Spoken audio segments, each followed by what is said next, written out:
First news में आपका स्वागत है। मैं हूँ राजेश। जिस तरह से बात की जाए जम्मू डिस्ट्रिक्ट की, तो हमने आपको कई जम्मू डिस्ट्रिक्ट के अलग अलग जो है सरपंचों से रूबरू कराया, क्योंकि ग्राउंड लेवल पर अगर बात की जाए, कोरोना वायरस जब से चला हुआ है उसकी अगर बात की जाए तो लोगों की जो समस्या है वो अब लोग जो है सरपंच के पास ही लोग जाते हैं और ग्राउंड लेवल पे जो काम करवाते हैं वो सरपंच ही कराते हैं। आज हम जम्मू डिस्ट्रिक्ट छोड़ के अगर बात की जाए सांबा डिस्ट्रिक्ट में आए हैं। हम बात करेंगे, एक हमारे साथ बड़े ही जंग सरपंच हैं, लेडीज़ बड़े दबंग सरपंच हैं, उनसे बात करेंगे। जिससे अगर बात की जाए थोड़ी दिन पहले ये काफ़ी चर्चा में थे, क्योंकि इनके खिलाफ कुछ अपने मीडिया सोशल मीडिया आपने देखा होगा कि सोशल मीडिया पे किस तरह से जो बातें थी इनके खिलाफ जो बनाई जाती है, उसी सब पे बात करेंगे। हमारे साथ रीना चौधरी जी मौजूद है, उनसे ही सारा वाकया जानेंगे। मैम सबसे पहले आपका स्वागत है हमारे चैनल पे। धन्यवाद।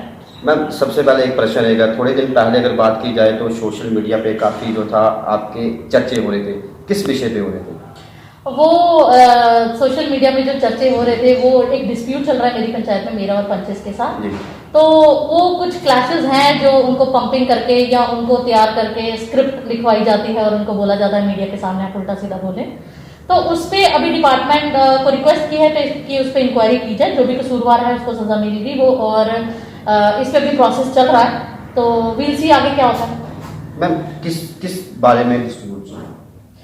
वैसे ही पंचों ने जो एलिगेशंस लगाए थे कि मैडम फंड्स अपनी मर्जी से कहीं भी लगा देती है, हमसे पूछती नहीं है, या एक गांव में ज्यादा लगे हैं बाकी गांव में कम लगे हैं, तो उसकी पूरी डिटेल इंक्वायरी मैंने भी रिक्वेस्ट करी है कंसर्न डिपार्टमेंट से कि की जाए। जो सारे एलिगेशन लगाए गए वो झूठे थे, क्योंकि प्रॉब्लम यहाँ थी कि वो चाहते हैं कि जैसे वो मुझे गाइड करते हैं मैं उस अकॉर्डिंग चलूँ, जबकि मैं जो सही है उसके साथ खड़ी हूँ, गलत का साथ नहीं दूंगी। आगे भी उनको क्लियर किया गया है। कईयों के माइंड में अगर ठेकेदारी सिस्टम है कि पंच हम बने हैं ठेकेदारी करेंगे, और मैंने कहा है कि वो ठेकेदारी नहीं होगी, अगर लोगों के काम है तो लोग करवाएंगे, ना कि हम पंच सरपंच। तो ऐसे कुछ प्रॉब्लम्स हैं जो, या ऐसे कुछ इश्यूज हैं जो मेन वजह बने इस डिस्प्यूट के। प्लस कुछ अपोजिशन के लोग थे जिन्होंने इलेक्शन लड़ी थी, हारे हुए थे, उनको अभी तक अपनी हार बर्दाश्त नहीं हो रही। पहले भी एक बार मेरे खिलाफ लास्ट ईयर भी एक फेक डेपुटेशन डीसी के पास लेके गए थे। इस बार उन्होंने पंचों को पंप करके दूसरी तरह से तैयार किया गया कि किसी तरह इसको तंग करके या इसको यहाँ से भगाया जाए या इसकी पंचायत को खराब किया जाए, ताकि लोगों की जो डेवलपमेंट है वो ना हो सके। क्योंकि उनको वो देखते हैं कि ग्राउंड लेवल पे मैं अच्छा काम कर रही हूँ, कभी लोगों को ये नहीं लगता कि एक औरत काम कर रही है कि एक मर्द काम कर रहा है। तो अबव एक्सपेक्टेशंस लोग खुश हैं। तो अब उनको यही दिखता है कि भविष्य में अगर वो कभी इलेक्शन लड़ने की सोचते हैं तो शायद उनका भविष्य खतरे में है। तो इसी डर के मारे, या और भी कई हैं आउटसाइडर्स जिनको मेरे से अगर कहो पॉलिटिकल खतरा या कुछ और कह सकते हैं, तो वो सारे गैंग इन्वॉल्व होकर मेरे खिलाफ साजिश करते रहते हैं और उनका जवाब मैं देती रहती हूँ। मैम आपने बड़ा अच्छा बोला कि आप एक लेडीज होने के नाते लोग जो है आपके डिस्ट्रीब्यूट करें, लेकिन एक मैं बात बनूँ, अगर हम अपने जितने भी हमारे चैनल के माध्यम से लोग देख रहे हैं, एक बात मैं आपको बता दूँ, जम्मू डिस्ट्रिक्ट की अगर बात की जाए तो एक सरपंच थी तवेरा की, तो उसको खुद प्रधानमंत्री नरेंद्र मोदी ने मन की बात में जो था वो एक विषय चर्चा की, बहुत अच्छा काम किया था वहाँ भी। उसके बाद हमने जब कवर किया तो लोगों के एलिगेशन थे, वहाँ भी पंचों के एलिगेशन थे, सरपंचों के एलिगेशन थे कि ये बिना वजह ही इनको जो है वो उछाला गया। लेकिन अगर बात की जाए उन्होंने ग्राउंड लेवल पे काम किया था, ये हमने भी वहाँ जाके चेक किया और हमने भी, तो मैम आपने भी काफ़ी काम किया है, हमने भी कई लोगों से आपके बारे में पूछा है और जाना भी है, फिर भी लोग जो है इस तरह का आपके साथ कर रहे हैं, उनके कोई कंप्लेंट्स वगैरह किया आपने? कंप्लेंट्स एज सच देखो, जब से मैं सरपंच बनी हूँ शुरू से ही ये काम शुरू हो गया था। जब मैं नई बनी थी तब भी मुझे फ़ोन करके धमकियाँ दी गई थी, तब उस टाइम मैंने एक पुलिस कंप्लेंट करवाई थी। रिकॉर्ड्स देखे जा सकते हैं। उस टाइम से लेके आज तक रेगुलर ये हरासमेंट चल रही है। बट बिकॉज मैं सोचती थी और अभी भी मानती हूँ ये मेरी एक पंचायत मेरी फैमिली जैसे है, तो मैंने कभी एज सच कोई लीगल कंप्लेंट नहीं करी। बट अब मजबूर होके पीछे एक डोमिसाइल वाला इशू था, उसमें भी एक फ्रॉड हो रहा था, तो मैंने अगर किसी एक पंच जो इन्वॉल्व था उसके खिलाफ अगर कंप्लेंट करी, तो ये सारा गैंग उस दिन से एक्टिव हो गया, तो और सारे इकट्ठे होके आगे जी लड़ने। तो अगर ये सोचते हैं कि यूनिटी बना के अगर हम एक बंदा है या एक सरपंच है या एक फीमेल है उसको दबा सकते हैं, तो उसी चीज का फायदा उठाने की कोशिश की जा रही है। बस यही मैं रिक्वेस्ट करूंगी कंसर्न डिपार्टमेंट से कि इसकी डिटेल इंक्वायरी होनी चाहिए, जो एलिगेशंस लगाए गए हैं उनको प्रूव करें, अदरवाइज मैं भी कुछ ना कुछ लीगल स्टेप लूंगी। मैम और जो जिस तरह से कोरोना वायरस की बात की जाए तो अब लगभग 7 महीने हो चुके हैं। अगर रूरल एरिया के आपका बॉर्डर एरिया के लोग काफ़ी परेशान रहते हैं, तो किस तरह का वहाँ पे अब लोगों को जो है आपने लोगों को हेल्प की?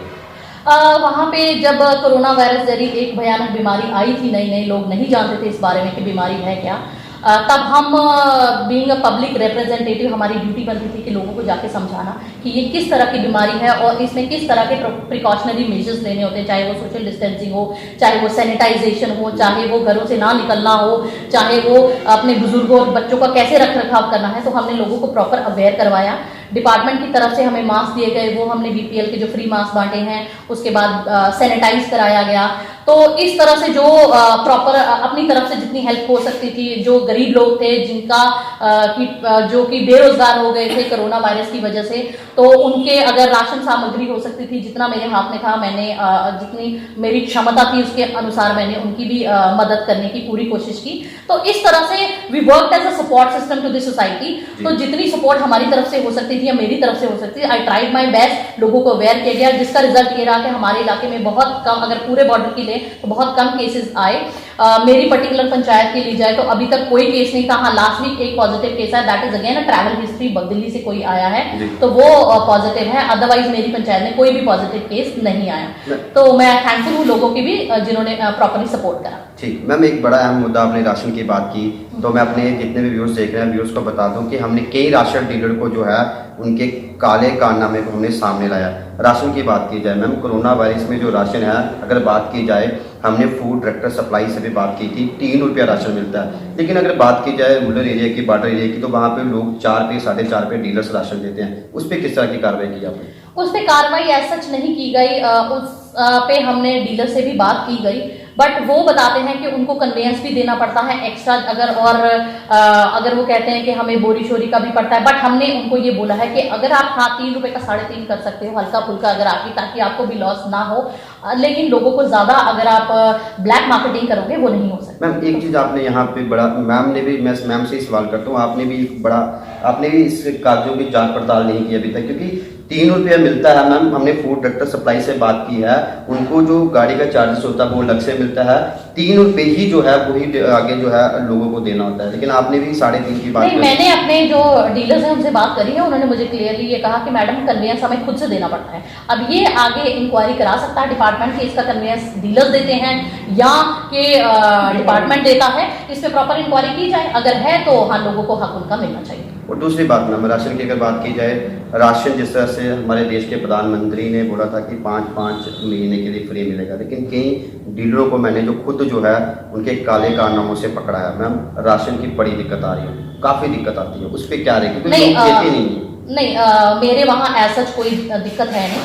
डीलर्स आर कोऑपरेटिव, जिनका राशन आ रहा है उनको मिल रहा है। बट इसमें बड़ी धांधली हम ये कह सकते हैं कि जो गलत बीपीएल मिले हैं, कई गलत बीपीएल में जा रहा है, वो नहीं होना चाहिए। पूरा वेरीफाई करके भेजना चाहिए कि एक्चुअल बीपीएल जो फॉल, यहाँ गलत बीपीएल बने हैं, जो कैप्टन रिटायर आए हैं, या वो भी 5 किलो फ्री चावल और 1 किलो दाल के लिए अगर मोदी जी का राशन लेते हैं तो वो गलत हाथों में जा रहा है। तो किसका काम है बीपीएल ठीक करवाना? वो किसी का काम है, जहाँ का नहीं, इसके लिए मैं डिपार्टमेंट प्रॉपर एक गाइडलाइन बनाए या एक कमेटी निर्धारित करे जिसमें कि प्रॉपर सर्वे किया जाए। मुझे नहीं पता पहले जब बने थे 2011 के सर्वे के अकॉर्डिंग किस बेसिस पे ये बनाए गए थे, बट अब because it's the need of an hour, तो आप कह सकते हैं कि एक कमेटी निर्धारित की जानी चाहिए।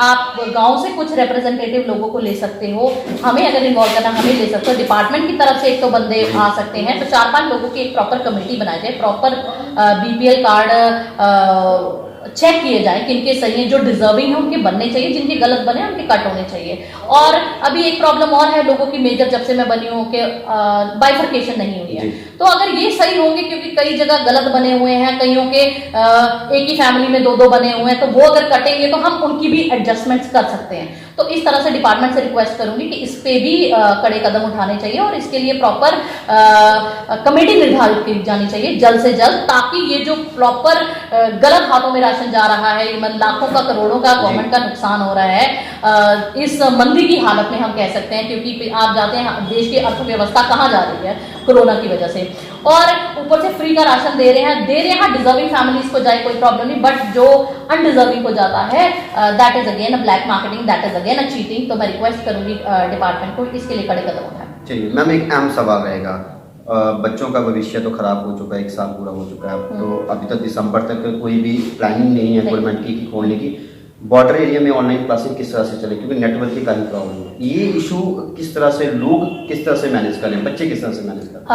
बच्चे बड़े सब जो नेटवर्क से बहुत दुखी हैं, क्योंकि हम जानते हैं कि हमारे सांबा डिस्ट्रिक्ट और भी कई जम्मू में डिस्ट्रिक्ट हैं, एक आधे डिस्ट्रिक्ट में सुना शायद 4G शुरू हुआ है, बट बाकियों में नहीं है।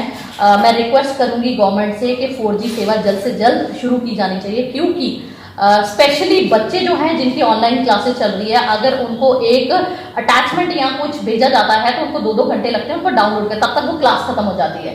तो बच्चे डिस्ट्रैक्ट हो जाते हैं, बच्चे पढ़ नहीं पा रहे हैं, तो उनका भविष्य ऑलरेडी जो बच्चे टीचर के सामने बैठ के पढ़ाने पे पढ़ते थे, आजकल वो ऑनलाइन पढ़ रहे हैं। और बॉर्डर जैसे एरियाज के जो ऑलरेडी हम कहते हैं कि कम्पीट करना शायद उन बच्चों के लिए मुश्किल होता है सिटीज के बच्चों के लिए के साथ, तो और ज़्यादा पिछड़े हो रहे हैं। तो मैं रिक्वेस्ट करूंगी गवर्नमेंट से कि 4G सेवा जल्द से जल्द शुरू की जानी चाहिए, स्पेशली बच्चों को ही मद्देनजर रखें, क्योंकि उनकी पढ़ाई बहुत ज़्यादा पिछड़ रही है, उनकी पढ़ाई बहुत ज़्यादा पीछे रही है। 1 साल उनका पूरा खराब ऑलमोस्ट हो चुका है। 100 में से मुझे नहीं लगता 10% भी बच्चों के दिमाग में कुछ बैठा होगा, क्योंकि मेन रीजन यही है कि हाँ, ऑनलाइन क्लासेस वो प्रॉपरली नहीं कर पा रहे हैं due to 2G service. 2G की भी वो हालत है खस्ता कि वो खुलती ही नहीं है, तो फिर कैसे काम होगा। तो रिक्वेस्ट करूंगी गवर्नमेंट से कि जल्द से जल्द 4G सेवा बहाल की जाए। स्पेशली गवर्नमेंट को ये देखना चाहिए कि किन एरियाज में जो सेंसिटिव एरियाज हैं, हाँ वहां पे आप मत स्टार्ट करो, बट जो सेंसिटिव एरियाज नहीं हैं वहां पे तो at least you can start 4G service. तो 4G सर्विस जैसी सेवा इमीडिएटली स्टार्ट होनी चाहिए। मैम जाते जाते एक प्रश्न है, इलेक्ट्रिसिटी की बात की, बॉर्डर एरिया में इलेक्ट्रिसिटी भी काफ़ी प्रॉब्लम रहती है, हमने वहाँ विजिट भी की है, उसके बारे में क्या कहेंगे? इलेक्ट्रिसिटी की बात करती हूँ तो बहुत ही अहम मुद्दा है ये बॉर्डर एरियाज का। जितनी डिमांड है उसके हिसाब से सप्लाई नहीं हो पा रही है, क्योंकि अभी आप जानते हो कि धान का जो मुंजी कहते हैं उसका सीजन चल रहा है, तो उसमें पानी ज़्यादा चाहिए होता है। तो अगर ट्रांसफार्मर फूक जा रहे हैं तो भी उस स्पीड में नहीं मिलते, 5-5, 6-6 दिन लोगों को वेट करना पड़ता है, ज़्यादा भी करना पड़ सकता है। दूसरा, एक तरफ तो बात की जाती है प्राइवेटाइजेशन की कि बिजली प्राइवेटाइज हो रही है, दूसरी तरफ बिजली की जो यहाँ उपकरण लगे हुए हैं, चाहे वो ट्रांसफार्मर देखते हैं, चाहे वो तारे हैं, चाहे कहीं देखोगे लूज तार हैं तो वो लूज ही चल रही हैं, कई सालों से लोगों को जान माल का खतरा है, कोई मेंटेनेंस नहीं होती। तो अगर आप प्राइवेटाइज करना चाहते हैं उससे पहले आप सर्विसेज प्रोवाइड कीजिए। ट्रांसफार्मर की वो खस्ता हालत है, उसके साथ जो इक्विपमेंट, जो वायर्स और जो मैं टेक्निकल वर्ड्स नहीं जानती क्या क्या सामान लगता है, बट आप ऑन ग्राउंड जाके देखोगे तो वो इस खस्ता हालत में है, किसी भी समय ये जवाब दे सकते हैं। इवन पावर हाउसेस में भी जो पैनल्स हैं वो खराब हो चुके हैं, तो कोई उनकी रिपेयर मेंटेनेंस नहीं है, कोई उनकी चेकिंग नहीं की जाती, क्वालिटी चेक के ये किस हालत में चल रहे हैं। पीछे अभी ऐसा होता था कि कट हो जा रहे थे, पीछे से ग्रिड के ट्रांसफार्मर जवाब दे रहे थे, क्यों? इस वजह से कि लोड ज़्यादा है और पीछे से बैकअप कम है। दूसरा, इनके पास जो सामान है वो अभी अपग्रेडेड नहीं है। तो मैं रिक्वेस्ट करूंगी कंसर्न डिपार्टमेंट से कि जल्द से जल्द ऑन ग्राउंड अपनी टीम भेजे, चेकिंग करें कि कहाँ क्या क्या फॉल्ट्स हैं। अगर तारें कटी फटी ढीली हैं तो उनको टाइट किया जाए, अगर ट्रांसफार्मर या उसके इक्विपमेंट्स खराब हैं तो उनको चेंज किया जाए। कई जगह तो ऐसी हालत में है कि ट्रांसफार्मर गिरने की हालत में है एनी टाइम। अभी मेरा भी मोहल्ले का था तो मैंने एक्शन साहब से बात करी, तो बट उन्होंने हेल्प करी, ऑन द स्पॉट उन्होंने मटेरियल भिजवा के उसको कवर अप करवाया। बट इस तरह कई जगह ऐसी हैं जहां पे ये प्रॉब्लम आ रही है, तो इससे लोगों का भी नुकसान है, गवर्नमेंट का भी नुकसान है, डिपार्टमेंट का भी नुकसान है, तो डिपार्टमेंट को प्रॉपर चेक करना चाहिए। चलिए मैम, जाते जाते एक 2 दिन पहले एक बिल पास हुआ है, हमने देखा कि ऑफिशियल लैंग्वेज जो है डोगरी की बात की करें वो ऑफिशियल, क्योंकि अगर बात की जाए जम्मू की डोगरी के बारे में लोग बड़ी खुश हैं काफ़ी, लेकिन अगर बात की जाए तो जम्मू में जो सिख कौम है वो काफ़ी परेशान है कि पंजाबी लैंग्वेज को जो है दर्जा नहीं दिया गया। आप क्या मानते हो कि जम्मू में जो डोगरी लैंग्वेज जो उसको ऑफिशियल बनाया गया है उससे सहमत हो? देखो, जम्मू को डुग्गर प्रदेश के नाम से जाना जाता था, तो एक बनता भी था कि डुग्गर प्रदेश है तो यहाँ पे मेजॉरिटी डोगरे हैं। पंजाबी भी हैं, हम किसी भी धर्म या किसी भी कम्युनिटी को ठेस नहीं पहुंचाना चाहते, but Punjabi already national languages जो हैं मतलब इंडिया की उनमें काउंटेड है। तो जम्मू में डोगरी नहीं थी कहीं भी काउंटेबल, तो ये डुग्गर प्रदेश है, तो जम्मू वालों को एक गिफ्ट दिया गया पहली बार गवर्नमेंट की तरफ से, थोड़ा उनको खुश किया गया कि आपको भी डुग्गर प्रदेश है तो डोगरी लैंग्वेज गिफ्ट में दी गई, इनको के दर्जा दिया गया गवर्नमेंट ने कि ये भी एक मान्यता प्राप्त भाषा मानी जाएगी। तो मुझे नहीं लगता इसमें कोई कंट्रोवर्सी या इसमें किसी कम्युनिटी को पर्सनल लेना चाहिए। अगर वो सिख कम्युनिटी को मानते हैं कि उनकी भी, तो आगे बात की जा सकती है, इस पे सोचा जा सकता है। तो ऐसा नहीं है कि उनका हो गया हमारा नहीं होगा, तो दे कैन ऑल्सो ट्राई, ऐसा कुछ नहीं। तो मैम ने देखिए डोगरी लैंग्वेज तो बोलिए कि जम्मू को काफ़ी बीजेपी ने गिफ्ट दिया, लेकिन गिफ्ट तो काफ़ी दिए बीजेपी ने। जिस तरह से टोल की बात की जाए, ये भी तो एक गिफ्ट दिए हुए हैं। अगर बात की जाए 4G की, तो वो अभी 1.5 साल होने वाला है, तो शायद खुलेगा नहीं, क्योंकि जिस तरह से अभी ऑफिशियल बार बार एक ही बहाना रहता है कि सिक्योरिटी रीजन, तो वो कब खुलेगा वो आने वाला वक्त बताएगा। तो गिफ्ट की बात की जाए तो लगातार बीजेपी गिफ्ट देते आ रही है, तो मैम ने बड़ी अच्छी बात भी नहीं, एक डोगरी का गिफ्ट तो दे दिया। आगे देखते हैं क्या होता है, इस तरह की और भी गिफ्ट देते रहेंगे। जुड़े कैमरामैन गुरप्रीत के साथ मैं राजेश सिंह।